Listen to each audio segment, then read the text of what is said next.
Hello friends, NCERT education lab में आप लोगों का स्वागत है। आज हम आप लोग को बताने जा रहे हैं प्री बोर्ड एग्जामिनेशन 2024 यानी कि क्लास 10th का मैथ है। ये आपका जो एग्जाम हुआ है प्री बोर्ड का, उसका सॉल्यूशन हम आज बताने जा रहे हैं। कुछ अगर नहीं समझ में आता है तो उसे आप पूछ सकते हैं। देखिए, पहला प्रश्न है 225 को अभाज्य गुणनखंड के रूप में लिखा जा सकता है, यानी कैसे लिखा जा सकता है।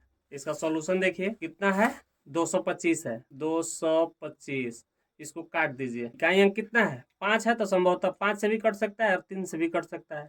पहले 3 से काट कर देखते हैं। 3 सत्ते 21, एक बचा, 3 पचे 15। फिर बाह्यतम कक्षा यानी कि इकाई अंक कितना है, 5 है। फिर 3 से काट सकते हैं, यानी कि 3 दूना के 6, एक बचा, 3 पचे 15। अब कितना से आप काट सकते हैं, 5 से काट सकते हैं। 5 पचे 25। इसको आप लिख सकते हैं 3 गुना 3 गुना 5 गुने 5। ये हो गया आपका अभाज्य गुणनखंड। अब यहाँ देखिए, इसमें आप ऑप्शन नंबर यानी कि कितना आया है मेरा, 3 गुना 3 गुना 5 गुने 5। ऑप्शन नंबर ए है 3 गुना 3 गुना 5 गुने 5, यानी कि option number A is right. समझ गए। एग्जाम में कोई भी अगर पूछता है 125 का भी पूछेगा, 225 का भी पूछेगा या 135 का पूछेगा, इसी टाइप से अभाज्य गुणनखंड कर लेंगे और उसका आंसर लगा देंगे। दूसरा क्वेश्चन है 17/8 का दशमलव प्रसार होगा, शांत होगा कि अशांत होगा, यही आपको बताना है। इसमें अगर कोई भी संख्या से भाग देने पर, यानी कि भाग देना है 8 से 17 में, जब भाग देंगे अगर वो संख्या बढ़ते जाता है वह क्या हो जाता है, अशांत हो जाता है। और संख्या मैंने कट जाता है, यानी कि पूर्ण रूपेण भाग लग जाता है, तो वह शांत हो जाता है। तो इसे भाग दे करके देख लीजिए, शांत आवर्त क्या है, शांत। दूसरा का option number A is right. तीसरा नंबर कहता है question P is equal to P x का ग्राफ दिया हुआ है, बहुपद पी एक्स के शून्यकों की संख्या ज्ञात कीजिए। यहाँ देखिए दिया हुआ है, इस पर ई वाला जो लाइन खींचा हुआ है कितना बार काटा है उसी का संख्या आपसे पूछा है। वाई अक्ष का नहीं पूछा है, वाई अक्ष नहीं, एक्स अक्ष का पूछा है, यानी कि 1 2 3 और 1 4। Option D is right. Option कितना, डी इज राइट। चौथा नंबर क्वेश्चन है द्विघात बहुपद x square plus 7x plus 10 के शून्यकों का योग ज्ञात कीजिए। क्वेश्चन आप देख लीजिएगा क्या चीज है, x square plus 7x plus 10 और कहता है कि शून्यकों का योग ज्ञात कीजिए। जैसे ही आप शून्यकों का योग बराबर, आप यानी कि अल्फा प्लस बीटा बराबर सूत्र जानते हैं माइनस बी बट्टा ए, और अल्फा इंटू बीटा बराबर हो जाएगा सी बट्टा ए। तो अल्फा प्लस योगफल इसको बोला जाता है, जो जोड़ में हो जाएगा उसको योगफल बोल देंगे, और जो गुना है यानी कि गुणनफल हो जाएगा। योगफल का पूछा है, यहाँ से एक्स स्क्वायर के बगल में जो रहता है उसको ए बोला जाता है। ए बराबर कितना लिखेंगे, 1 लिखेंगे। एक्स के जो बगल में रहता है उसको बी बोला जाता है, बी बराबर कितना लिखेंगे, 7 लिखेंगे। और जो कांस्टेंट टर्म रहता है उसको सी बोलते हैं, सी बराबर कितना है, 10 है। इसको ध्यान से देखेंगे, यानी कि योगफल हमसे पूछा है, योगफल बराबर क्या हो जाएगा, अल्फा प्लस बीटा बराबर माइनस बी बट्टा ए, यानी कि बी का वैल्यू कितना है, 7 है, तो कितना लिखना है, 7। और ए का वैल्यू कितना है, 1, यानी कि कितना आ गया, अल्फा प्लस बीटा बराबर आ गया -7। यहाँ देखेंगे द्विघात बहुपद का शून्यकों का योग क्या है, C. Option C is right. क्या हो जाएगा, ऑप्शन सी इज राइट। इसको ध्यान से समझेंगे, एग्जाम में बहुत बार पूछा है और इस टाइप का क्वेश्चन आता भी है। समीकरण युग्म a1x plus b1y plus c1 is equal to 0 तथा a2x plus b2y plus c2 is equal to 0।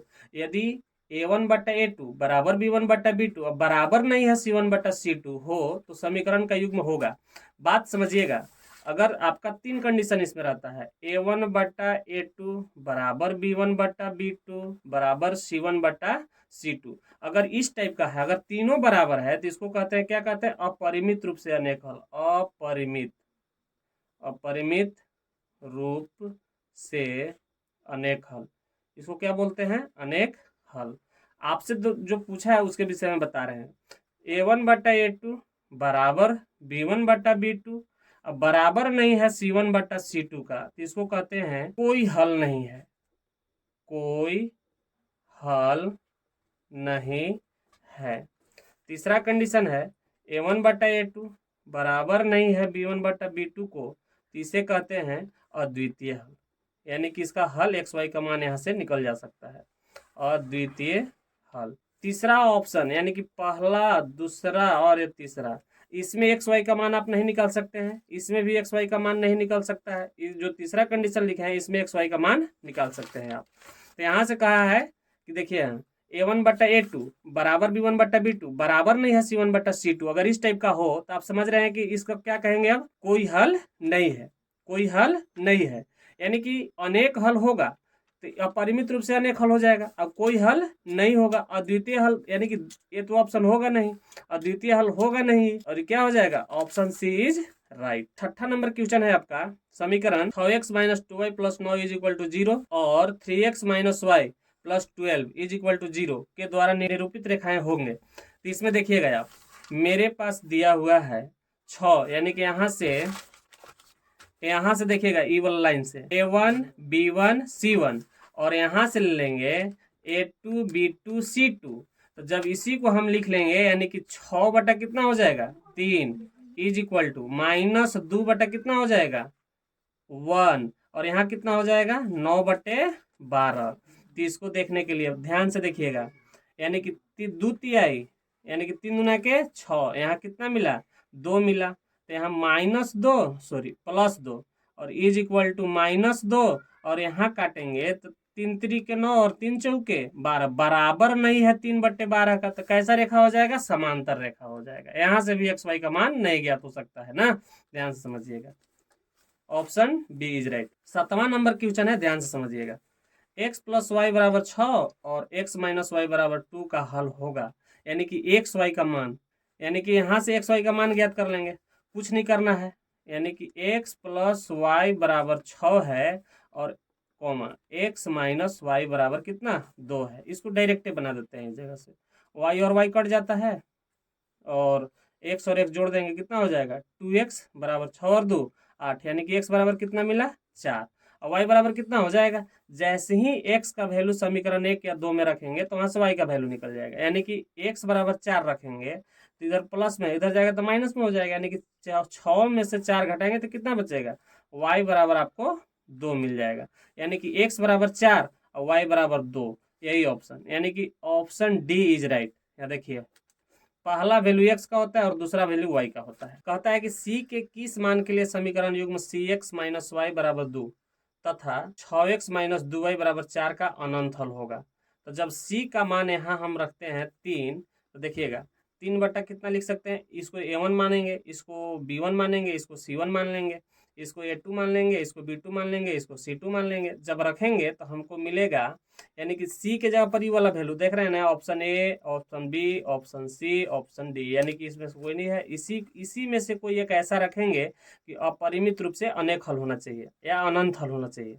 बात समझ रहे हैं ना, तो कितना रखेंगे, जब C का वैल्यू हम 3 रखेंगे तो अपरिमित रूप से अनेक हल होगा या अनंत हल होगा, उसी को बोला जाता है, यानी कि ऑप्शन ए इज राइट। 9वां नंबर क्वेश्चन कहता है कि निम्न में से कौन द्विघात समीकरण नहीं है, यानी कि इसमें से ध्यान दीजिएगा, पूछ रहा है कि निम्न में से कौन द्विघात समीकरण नहीं है, इसमें नहीं हमको देखना है, नहीं तो द्विघात समीकरण, उसके लिए जो समीकरण होता है द्विघात समीकरण का ax² + bx और +c, जो इसका फॉलो करता है, यानी कि ax² + bx + c = 0, जो समीकरण इसका फॉलो करता है, यानी कि वह द्विघात समीकरण कहलाता है। तो इसमें 3 ऑप्शन ऐसा होगा जो कि द्विघात समीकरण का पालन करता होगा, और एक ऑप्शन इसमें ऐसा होगा जो कि द्विघात समीकरण का फॉलो नहीं करता होगा। ध्यान दीजिएगा, बनाकर देख लीजिएगा। अब ये बता दिए हैं कि ax² + bx + c = 0, जो इसका पालन करता है वह द्विघात समीकरण है, और जो इसका फॉलो नहीं करता है वह द्विघात समीकरण नहीं है, यानी कि ऑप्शन बी जो है सो कि द्विघात समीकरण नहीं है, इसका फॉलो नहीं कर रहा है, ऑप्शन बी इज राइट। अगला क्वेश्चन कहता है 10 कि द्विघात समीकरण इतना दिया हुआ है कि मूलों की प्रकृति होगी। मूलों की प्रकृति आप जानबे करते हैं कितना होता है, यदि डी का वैल्यू अगर 0 होता है, आपको 2 मूल मिलेंगे, कितना मूल मिलेंगे, 2 मूल मिलेंगे, 2 मूल मिलेंगे और दोनों समान मिलेंगे। दूसरा नंबर होता है कि यदि डी बराबर कोई संख्या मिल गया, 1 2 3 4 जो भी संख्या मिल गया, तो यहाँ भी 2 मूल मिलेंगे, लेकिन दोनों भिन्न भिन्न प्रकार के मिलेंगे। कैसा मिलेंगे, भिन्न भिन्न प्रकार के। और तीसरा जो होता है, डी बराबर अगर कोई ऋणात्मक संख्या मिल गया, यानी कि 0 से छोटी संख्या कोई भी मिल गई, तो वहां से मूलों का अस्तित्व समाप्त हो जाता है, मूल ज्ञात नहीं कर सकते हैं। तो यहाँ संख्या लिखा हुआ है, तो इसमें ए बी सी, जैसे ही इसका वैल्यू निकाल लेते हैं, यानी कि 6x² - x - 2 = 0 है, तो यहाँ लिखेंगे यहाँ कितना क्या लिख लेंगे, a बराबर 6 और b बराबर -1 और c बराबर -2। तो d बराबर ज्ञात कर लीजिए, b² माइनस 4ac। तो रख लीजिए वैल्यू रख करके, b बराबर कितना है -1 का होल स्क्वायर, और यहाँ क्या लिखेंगे -4। a का वैल्यू कितना है 6 है और c का वैल्यू कितना है -2 है, गुने -2। तो माइनस माइनस क्या बना देगा प्लस, और ये भी प्लस हो जाएगा 2 बार गुना करने के बाद, तो 1 हो जाएगा, माइनस माइनस प्लस। 6 चौके 24 दूना 48, रूट यानी कि कितना मिला 49। योगफल कितना हो गया इसका 49। तो जब ही डी बराबर कोई संख्या मिला है तो दो मूल क्या मिलेंगे, भिन्न भिन्न प्रकार के, वास्तविक एवं असमान। वास्तविक तथा असमान, यानी कि ऑप्शन बी इज राइट।